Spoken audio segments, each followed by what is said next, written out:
Thomas and Friends, Book 25, Emily the Stirling Engine.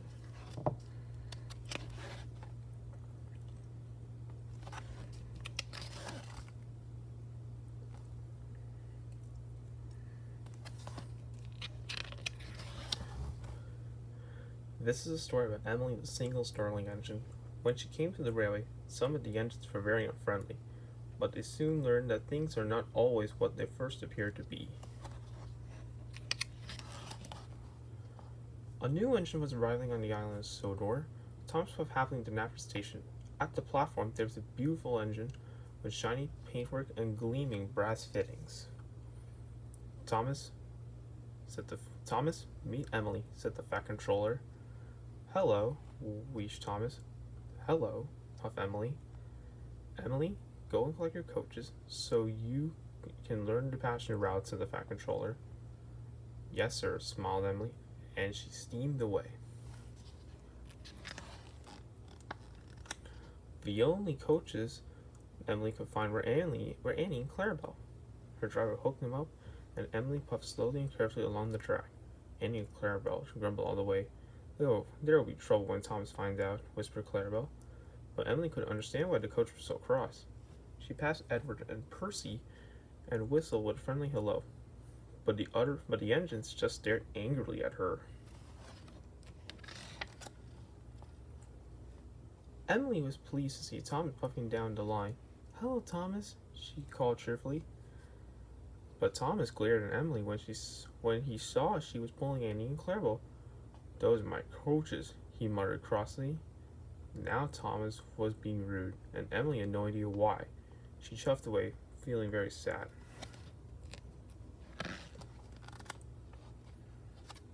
Thomas was at Mateweight Station when the fat controller arrived. I want you to go to the docks and pick up some new coaches, he ordered. New coaches, exclaimed Thomas. But sir, really useful engines don't argue, shouted the fat controller. Thomas was very unhappy. He thought the new coaches were for him, and he wanted Annie and Clarabelle back.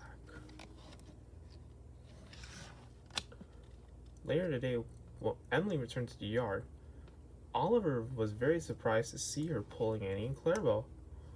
Those are Thomas's coaches, he cried. No wonder he was cross at Emily. I'll return them straight away.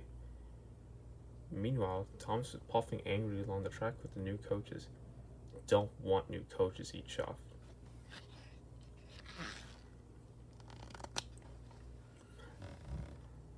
Emily was on her way back when the signal wavered down. Oliver hasn't cleared his box. Emily sped off to see what was wrong. Oliver had broken down on the track crossing, and his driver had gone for help. Suddenly, Emily heard a whistle in the distance. Thomas was steaming on the track straight into Oliver. He will never be able to stop in time. Emily quickly charged Oliver and pushed him off the track just before Thomas rocketed past.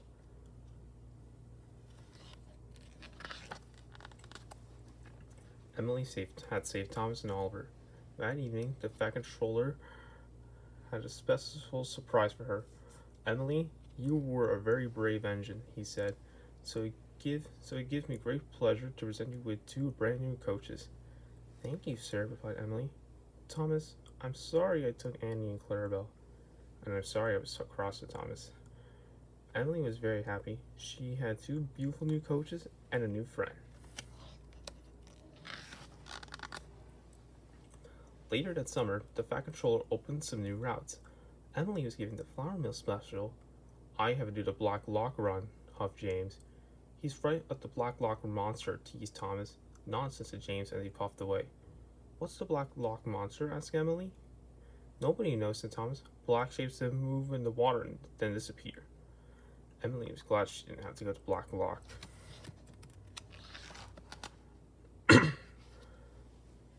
The next morning, Emily collected the trucks from the flour mill, but they were being naughty. Emily pulled as hard as she could, but the trucks made her go very slowly. Emily was late delivering the flour, so there was no fresh bread that day. The fat controller was cross. I didn't have any toast for breakfast. If you're late again, you will have to do the Black Knock run instead of James. I must get the flour to the bakery on time tomorrow, puffed Emily.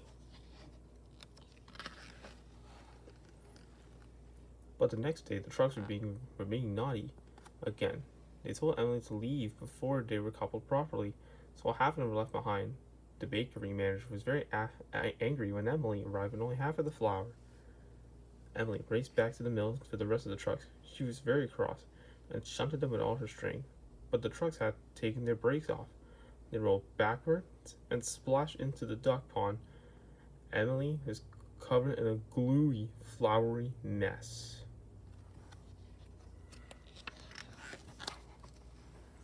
That evening, the fat controller came to see her. Emily, you're going to take over the block lock run, he shouted. That it might be nice, said Thomas reassuringly, but Emily wasn't so sure.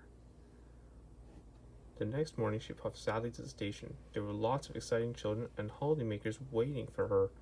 I mustn't let them down, she thought, and soon Emily was steaming up the hills and through valleys. Finally, Emily reached the murky waters of Black Loch.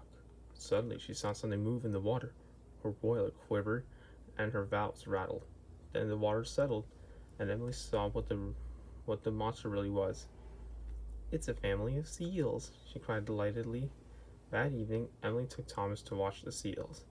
Black Loch is a nice route after all, said Emily. Well, things aren't always what they seem, said Thomas cheerfully, and both engines smiled.